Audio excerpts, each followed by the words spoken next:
कोल्हापूरच्या सब जेलमधील धक्कादायक माहिती समोर आली आहे। कायद्याच्या नावावर सुविधा देण्याचे रेट्स निश्चित केल्याचं उघड झालंय। तुरुंगात तंबाखूची किंमत तब्बल 500 रुपयापर्यंत, दारू मिळवण्यासाठी 25,000 रुपयापर्यंतची मागणी होत असल्याची माहिती समोर आली आहे। 8 दिवसांची ज्युडिशियल कस्टडी भोगण्यासाठी एका गेलेल्या तरुणाने हा अनुभव कथितपणे सांगितलाय। यामध्ये जेलमधील काही जुने कैदी आणि अधिकाऱ्यांमध्ये संगनमत असल्याचा आरोप होत आहे।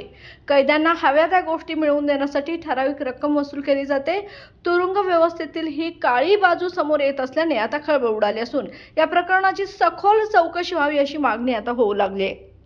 ते काय अनुभव आला? तू बिंदू चौकात नेमक्या कोणत्या निमित्तानं आत होतास?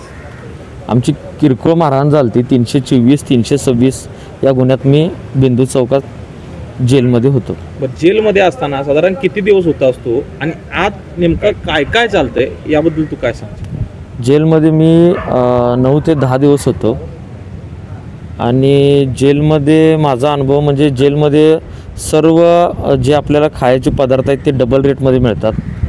सर्वसाधारण 50 रुपयाचं जर चिरमुरे आपण घेतलं बाहेर तर 50 रुपयाला आपल्याला अर्धा किलो मिळतो, पण जेलमध्ये अर्धा किलो चिरमुरे घ्यायचं झालं असेल तर 120 रुपये किलो, 120 रुपये अर्धा किलो आपल्याला मिळते। आणि गायछाप तंबाखपुडी 500 रुपयाला एक मिळतो तिथे।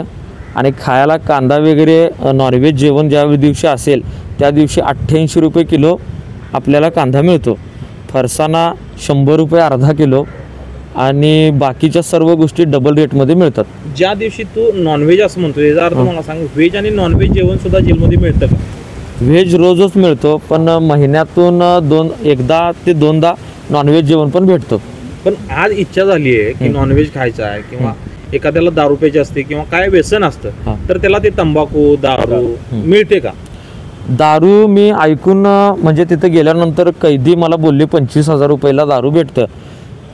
बरं, ब्रँड कुठला असू शकतो? ब्रँड कुठलाही असू शकतो, ब्रँड कुठलाही असू शकतो, जशी मागणी आहे तसं मिळू शकतो। हो, पण बाकीच्या गोष्टी मिळतात लगेच। नॉनव्हेज थोडं महिन्यातून एकदा का दोनदा असतो, मी गेलतो तेव्हा एकदा होतो फक्त। मला सांगतो, मुख्यतः जेलमध्ये ह्या कुठल्याही गोष्टी मिळत नाहीत। खरं तर ते सुधारगृह असं म्हटलं जातं, पण ह्या ऐशो आरामाच्या गोष्टी जेलमध्ये मिळतात। पैसे असतील तर मिळतात। पण ह्याची प्रोसेस कशी असते? प्रोसेस म्हणजे बराकमध्ये त्यांचा माणूस असतो, त्याला सांगितलं की पैसे बाहेर पोच करायचे असतात आणि तो पोच करतो आपल्याला। मग त्याला पैसे देण्याची कशी सिस्टीम असते? कोण त्याला पैसे देतं? कोण घेणारा पैसे कोण असतं? त्यांची ती माणसं असतात आत, त्यांच्या मार्फत फंटर असतात। हो, पैसे देणारे कोण असतं? म्हणजे देणारे त्या कैदींचे नातेवाईक, मित्र, फ्रेंड असे असतात काय। बरं, कैदी आत जेलमध्ये आहे पण तिची इच्छा झाली, हे बाहेर कसं कळताना त्याला पैसे दिले जातात कसे? ती त्यांची सिस्टीमच असते त्या पद्धतीची। एखादा फोन किंवा काय असं माध्यम आत असतं का उपलब्ध? प्रत्येक बराकमध्ये एक माणूसच असतो हे पोच करायला, तो कैदीच असतो। कैदींच्या मार्फत तिने बरोबर ते सेटिंग लावून आत मागून घेतात। बरं, मग ह्यात हे सगळं चर्चा करायला काय फोनची किंवा काय सुविधा असते का? बराकमध्ये माणूस असतो त्यांचा,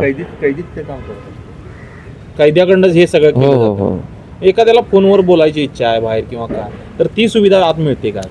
ते जेलमध्ये त्यांचं फोनची सुविधा आहेच, ते नातेवाईकांना आपण फोन लावून बोलू शकतो। अदर नाही, मोबाईलचं नाही।